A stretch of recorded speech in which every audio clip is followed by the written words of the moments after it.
प्रभु जीशु नाम आपण मानकु मोर नमस्कार। आज बहुत पुराना गीतटे नहीं आसूची जोटा कि प्राय 95-96 मसीहार गीत रचना करथिले डॉक्टर परितोष दास। संगीत निर्देशना देइथिले श्रीजुक्त प्रफुल्ल मित्र। आउ से कैसेटर ना मोर आज मने नाही किंतु मु गाइथली से कैसेट पे गीतटी।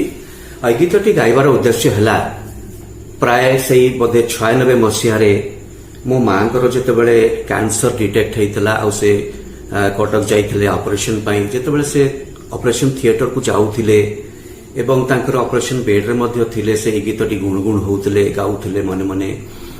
आउ मु बहुत दिन रो ए गीतटी खोजुथिले मो पाखरे लिरिक्स नथिला। बहुत कष्ट रे लिरिक्स टी पाइली।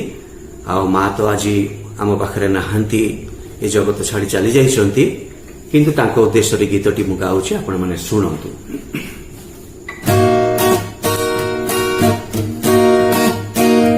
प्रभु जीशु दया कर विपदरु रक्षा कर तुम परि मोते कर शक्ति दियो सहीवार।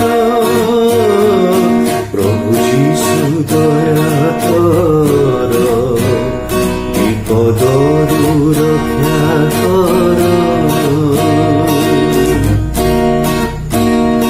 उठे আজি মো জীবনে প্রলোভন পাপ জুয়ার অশান্ত হিংসা দুঃখরে ভরি অছি মন মোর।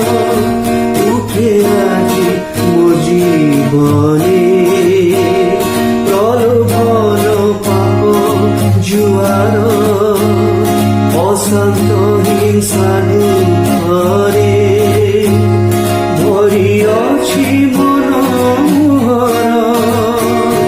দয়া করি পুছি দিও এই সবু মন মোর। তুম পরি মোতে কর শক্তি দিও সহিবার।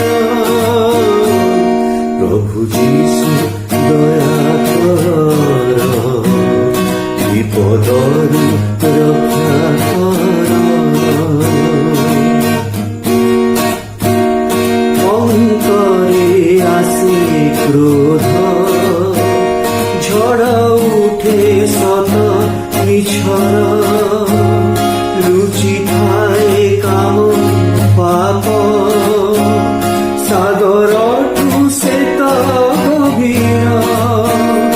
अंतरे आसे क्रोध झड़ उठे सत मिछर लुचि थाए काम पाप सागर से तो गभीर। दया करी पुछि दियो এই সবু মন মোর। তুম পরি মোতে কর শক্তি দিও সহিবার। প্রভু যীশু দয়া কর বিপদরু রক্ষা কর তুম পরি মোতে কর শক্তি দিও সহিবার। প্রভু যীশু দয়া কর বিপদরু রক্ষা কর।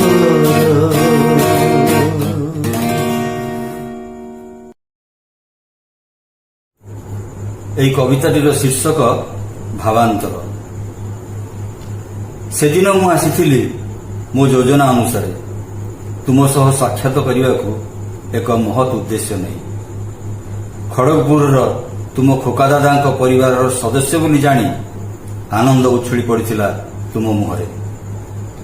ପରେ ନିର୍ଦ୍ଦିଷ୍ଟ ଦିନରେ ବିଧିର ବିଧାନ ଅନୁସାରେ ତୁମ ସହ ଯୋଡ଼ି ହୋଇଗଲି ପାରିବାରିକ ନିବିଡ଼ ସମ୍ପର୍କରେ।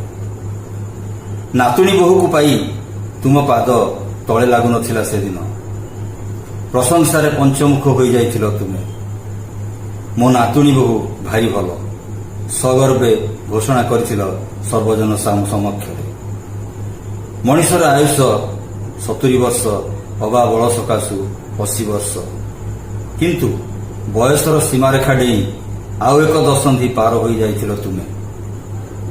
ସାମୟିକ ଅସୁସ୍ଥତା ତୁମ ଜୀବନଯାତ୍ରାରେ ବାଧକ ସାଜିଥିଲା ହୁଏତ, ହେଲେ ଚିକିତ୍ସାଳୟକୁ ଯିବାକୁ ପଡ଼ିନଥିଲା କେବେ।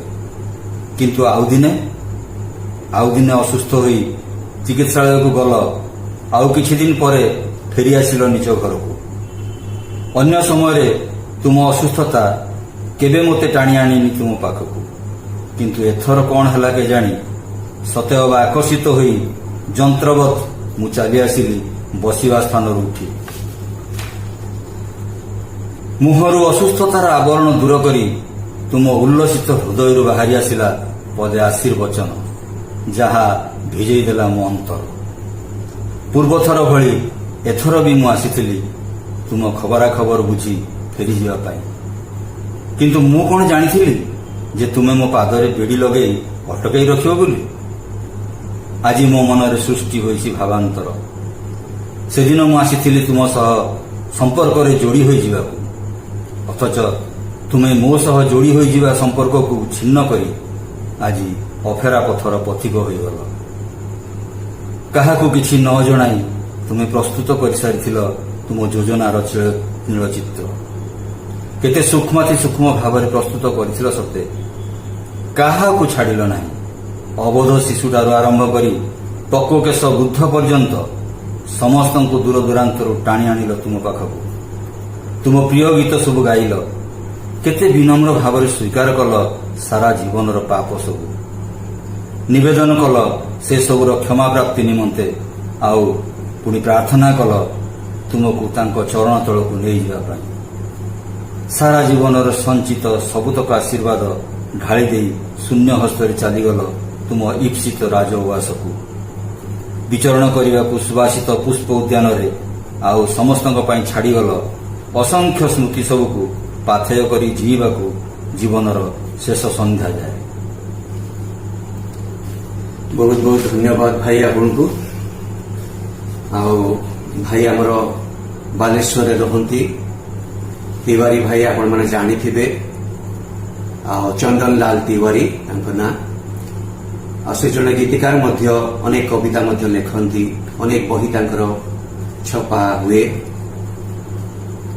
ଆଉ ମାଙ୍କ ବିଷୟରେ ସେ ଯେତେବେଳେ ଆସିଥିଲେ ମାଙ୍କର ଅସୁସ୍ଥତା ଖବର ପାଇ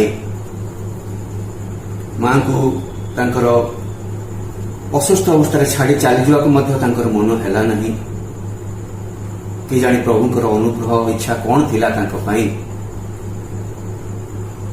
ମାର ଶେଷ ପର୍ଯ୍ୟନ୍ତ ସେ ରହିଲେ। ଆଉ ସ୍ୱତଃପୃକ୍ତ ତାଙ୍କର ମନରୁ ଯାହା କିଛି ଆବେଗ ଥିଲା ତାକୁ ସେ କଲମ ସାହାଯ୍ୟରେ ତାକୁ ପ୍ରକାଶ କରିଛନ୍ତି। ଆମେ ସେ ସମୟରେ ଆଉ ତାକୁ ସୁଟିଂ କରିପାରିନଥିଲୁ, ରେକର୍ଡିଂ କରିପାରିନଥିଲୁ।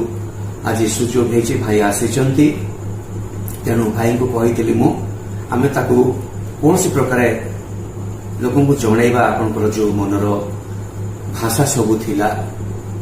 ଆଜି ଭାଇ ତାଙ୍କର ସେ ଭାଷାଟିକୁ ଆପଣମାନଙ୍କ ପାଖରେ ରଖିଛନ୍ତି, ଆପଣମାନେ ଶୁଣନ୍ତୁ।